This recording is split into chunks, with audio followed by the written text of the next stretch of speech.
Hi வணக்கம். Welcome back to my channel Kavi's daily sunrise. எல்லோரும் எப்படி இருக்கீங்க? நான் நல்லா இருக்கேன். இது பொங்கல் செலிப்ரேஷனுக்காக ப்ரிப்ரேஷன் நடந்தது. அதுதான் நீங்கள் இப்போ பார்த்துட்ருக்கீங்க. மேலே லாஃப்டில் வச்சுருந்த ஜாமான் எல்லாத்தையும் எடுத்து பொங்கல் ஜாமானை மட்டும் எடுத்து, ஏன்னா ஏற்கனவே நான் எல்லா வேலையும் முன்னாடியே முடிச்சிட்டேன். பட் அந்த பொங்கல் ஜாமானெல்லாம் எடுத்து க்ளீனிங் ஒர்க்கு கரெக்டாக நடந்தது. சாமி ரூமில் உள்ள விளக்கு, பூஜை ஜாமானுங்க எல்லாத்தையும் விளக்க வேண்டியதாக இருந்தது. அந்த ஒர்க்கு தான் அன்றைக்கி பார்த்தேன். போகி பண்டிகைக்கு முன்னாடி நடந்துச்சு இது. அனைவருக்கும் இனிய பொங்கல் திருநாள் நல்வாழ்த்துக்கள். எல்லோரும் ஹாப்பியாக கொண்டாடுங்க, சேஃபாக கொண்டாடுங்க பொங்கலை.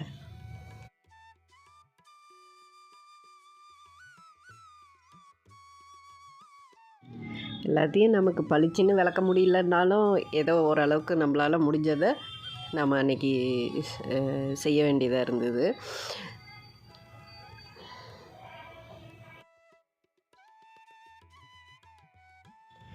பாத்திரம்லாம் க்ளீன் பண்ணி முடிச்சுட்டு சாமி ரூமு, அப்புறம் வீடு எல்லாத்தையுமே ஃப்ளோரு எல்லாத்தையுமே தொடச்சி ஃபஸ்ட்டு ஒட்டடை அடிச்சுட்டு எல்லாத்தையும் க்ளீன் பண்ணிவிட்டேன். அதுக்கப்புறம் தொடச்சியும் எங்கள் வீட்டில் 2 ஃப்ளோர் இருக்கிறதுனால அது கொஞ்சம் சிரமமான ஒர்க்காக தான் இருக்கும்.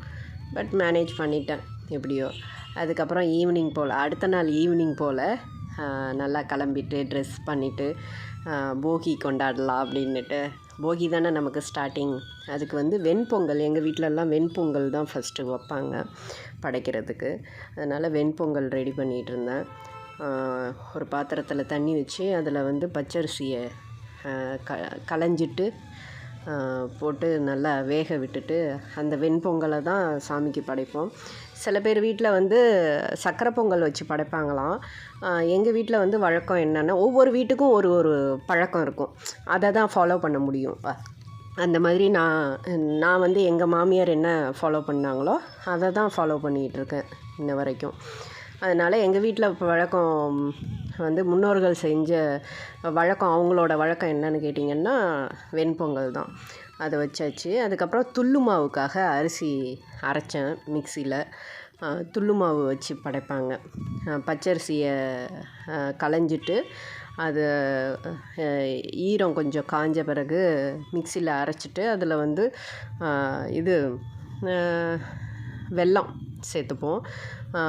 ஒரு ஏலக்காய் போட்டுக்கிட்டு அதை அரைச்சிட்டு அதை கலந்து வைக்கிறது தான் துள்ளு மாவு. இதெல்லாம் வச்சு தான் படைப்பாங்க.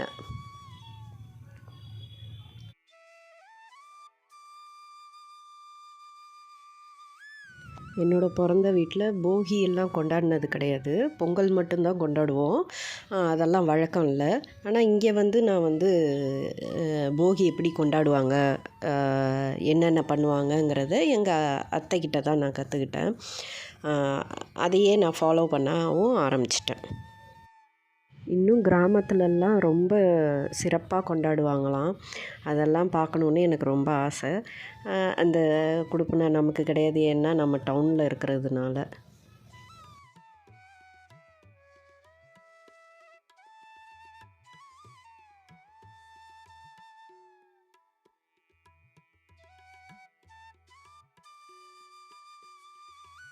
இதுதான் அந்த துள்ளு மாவு. இதில் வேப்பிலை போடுவாங்க, அதுதான் வழக்கம். இது எதுக்காக செய்கிறாங்க இந்த போகி பண்டிகைன்னு எங்கள் அத்தைக்கிட்ட கேட்டேன். அப்போ சொன்னாங்க, மாரியம்மனுக்கு, அதாவது வீட்டு தெய்வத்துக்கு படைப்பாங்கம்மா. ஃபஸ்ட்டு வீட்டு தெய்வத்துக்கு படைச்சிட்டு தான் அந்த பொங்கலையே ஸ்டார்ட் பண்ணுவாங்க அப்படின்னு சொன்னாங்க. எனக்கு இதெல்லாம் வழக்கம் கிடையாது, எனக்கு தெரியாது. அதனால் அவங்கள்ட்ட நான் கேட்டப்போ இதை தான் சொன்னாங்க. உங்களுக்கு என்ன இதை பற்றி தெரியும்னு சொல்லி எனக்கு கமெண்ட்டில் சொல்லுங்கள்.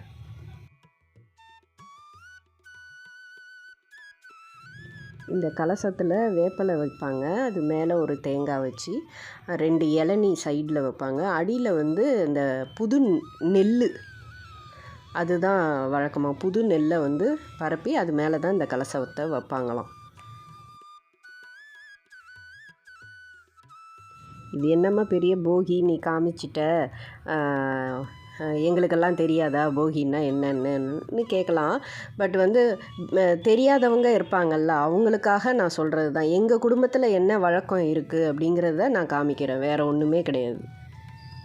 நாங்கள் வாழ்கிற இடம் கிராமம் கிடையாது, டவுன் தான். அதுவும் கும்பகோணம் டவுன் இது. இங்கே எப்படி அப்பார்ட்மெண்ட்டில் எப்படி கொண்டாடுறாங்க அப்படிங்கிறத நான் காமிச்சிருக்கேன்.